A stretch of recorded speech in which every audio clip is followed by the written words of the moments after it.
క్రైస్తవ సమాజమా, అందరికీ కూడా వందనాలు. ఈరోజు ప్రవీణ్ పాడాలన్న మరణ వార్త బాధ కలిగించింది. ఒక దైవజనుడిని కోల్పోయామనే బాధ ఇంకా మనలో ఆ వేదనలో ఉండగానే ఈరోజు సోషల్ మీడియా గత 2 రోజుల నుంచి ప్రచారం చేస్తున్నటువంటి పరిస్థితులు ఆయన యొక్క సాక్ష్యమును పాడు చేసే విధంగా, ఆయన ఒక భయంకరమైన తాగుబోతుగా చిత్రీకరించడానికి ఎంతో శ్రమ తీసుకుంటున్న మీడియా ఎందుకో అర్థం కావట్లేదు. నాకు మాత్రం ఒకటి బాగా అర్థమైంది ఏంటంటే, కొంతమంది సమాజంలో ఎవడైనా తన ముందు గొప్పవాడు అని పిలువబడితే సహించలేరు. అలాగే ప్రవీణ్ పగడాలన్నను ఆయన చనిపోయినప్పటి నుంచి ఆయన యొక్క భౌతిక కాయాన్ని ఖననం చేసేంత వరకు, ఆయన సమాధి కార్యక్రమం జరిగేంత వరకు అశేష ప్రజలు, క్రైస్తవ సమాజం కదిలొచ్చింది. ఇప్పుడు మతోన్మాదుల గుండెల్లో ఒక బాంబు పేలింది.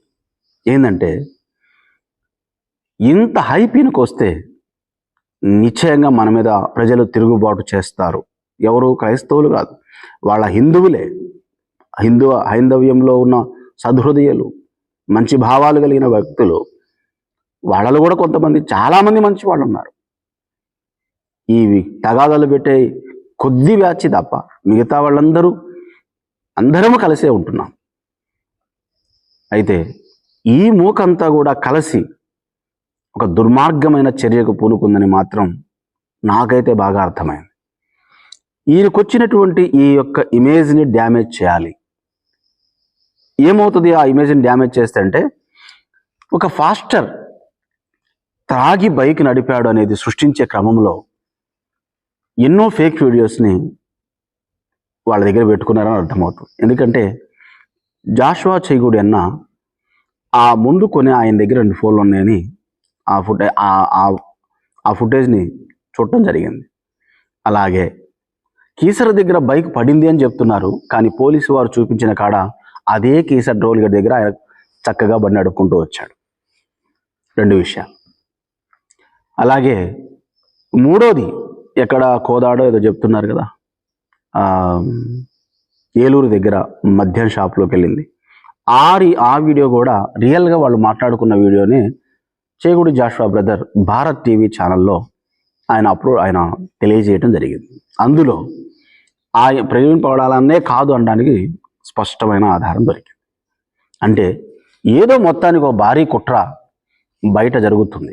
మేము ఏం చెప్తున్నామంటే, ప్రవీణ్ పగడాలన్న చంపింది ఎవరో తేల్చమంటలే. ఎందుకంటే పోస్ట్ మార్టం రిపోర్ట్లో ఆయన హత్యో లేకపోతే దుర్మరణమో మాకు తెలియదు. పోలీసు వాళ్ళు చెప్తే కానీ మాకు తెలియదు. మేమేమి నిర్ణయించడానికి మా దగ్గర ఏ ఆధారాలు లేవు. ఉన్న ఆధారాలు పోలీసు వారికే తెలుసు. పోలీసు వారి మీద నమ్మకం ఉంది. వాళ్ళేమి ఈ వీడియోస్ రిలీజ్ చేయలేదు. ఈ మద్యం దుకాణాలకు వెళ్ళిన వీడియోస్ పోలీసు వారు రిలీజ్ చేయలేదు. వాళ్ళు ఎక్కడా కూడా అది మేము మీడియాకి ఇచ్చామని వాళ్ళు చెప్పడం లేదు. కానీ కొంతమంది పనిగట్టుకొని మాత్రం ఈ దైవజనుడి యొక్క క్యారెక్టర్ని పూర్తిగా నాశనం చేయడానికి పూనుకున్నారు. నేను ఒక మాట అయితే చెప్పగలను, ఎక్కడైనా మందు తాగే వ్యక్తి ఎక్కడో ఒక చోట బయటపడతాడు. ఇన్ని సంవత్సరాల నుంచి ఎవరూ చెప్పని మాట ఈ మీడియా చెప్తుంది. అంటే ఆయన సింగిల్గా బైక్ మీద వస్తున్నాడు, ఆ ప్రతి చోట ఆగటం, మందు తాగటం, వెళ్ళటం. నేను చెప్తున్నానండి, పచ్చి తాగుబోతులు కూడా జర్నీలో అన్నిసార్లు మందు తాగరండి. జర్నీ ఉన్నప్పుడు తాగుబోతుడు కూడా మందు తాగడండి.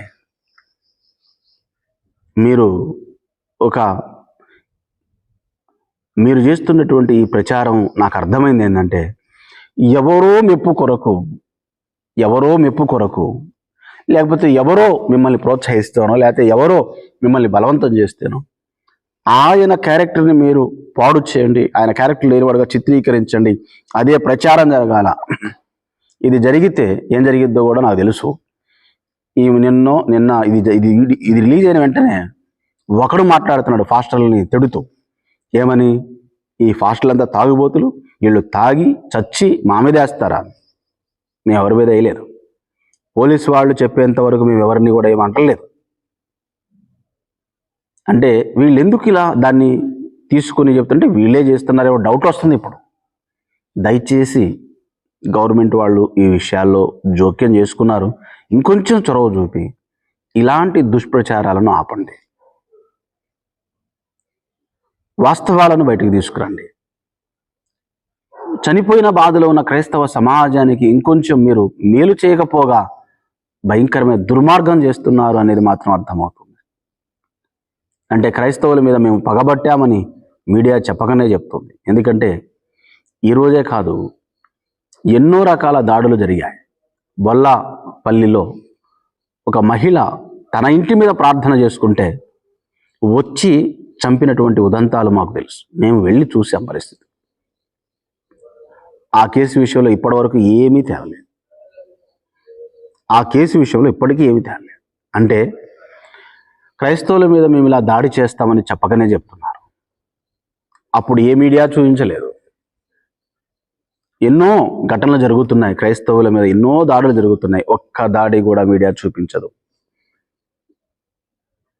మేము ఎవరినో ఇబ్బంది పెట్టాలని మాట్లాడాలని కాదు, కనీసం గుడిలోకి ఏదైనా వస్తే ఓసారి చూశాను నేను.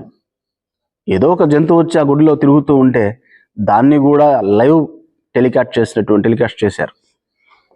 మరి ఓకే, తప్పని నేను అంటలేదు, అది చేయకూడదని నేను అంటలేదు. ఇక్కడ మనుషుల్నే చంపుతుంటే కనీసం ఒక నిమిషం వీడియో కూడా మీరు వేయరు.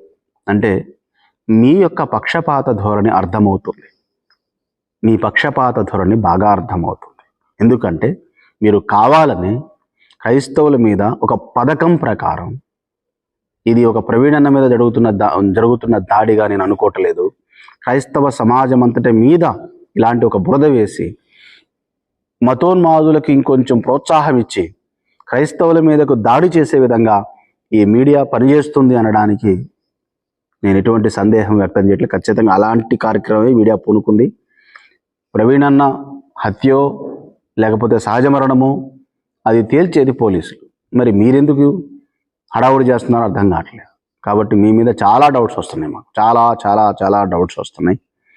క్రైస్తవ సమాజమా, ఈ మీడియా విషయమే ఒక జాగ్రత్త కలిగి ఉండండి. వాళ్ళు చెప్పేవన్నీ నమ్మొద్దు. అవన్నీ కూడా ఫేక్ వీడియోస్. వాస్తవాలు వాళ్ళు బయటపెట్టరు. వాస్తవాలు బయటపెట్టే పనైతే ఒక ఛాలెంజ్ విసురుతున్న ఛానల్స్కి, ప్రవీణ్ అన్న తీసుకున్నాడు అని చెప్తున్నారు కదా, అదే వీడియో ఇంకో చోట ఎక్కడో సీసీ కెమెరా ఉంటుంది, ఇంకో చోట ఏదో సీసీ కెమెరా ఉంటుంది, ఒక్క చోటన్నా ఆయన మాస్క్ హెల్మెట్ తీసి తాగి లేకపోతే మరొకటి ఆయన వీడియో ఒక్కటి కూడా చూపించాలి. అంటే అదంతా ఫేక్ అని మీడియా కూడా తెలుసు. ఆ ఫేక్నే ఎక్కడ వాళ్ళు చూపించలేకపోయారు. అంటే ఇది ఫేక్ ఫేక్ ఫేక్.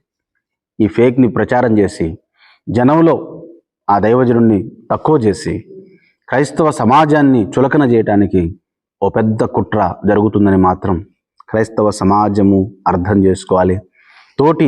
మా తోటి హైందవ సహోదరులు, ముస్లిం సహోదరులు కూడా అర్థం చేసుకొని ఈ దుర్మార్గాలకు మనం ఎక్కడ వంతు పలకొద్దని ప్రేమపూర్వకంగా మనవి చేసుకుంటూ అందరికీ వందనాలు తెలియజేస్తూ సెలవు తీసుకుంటాం.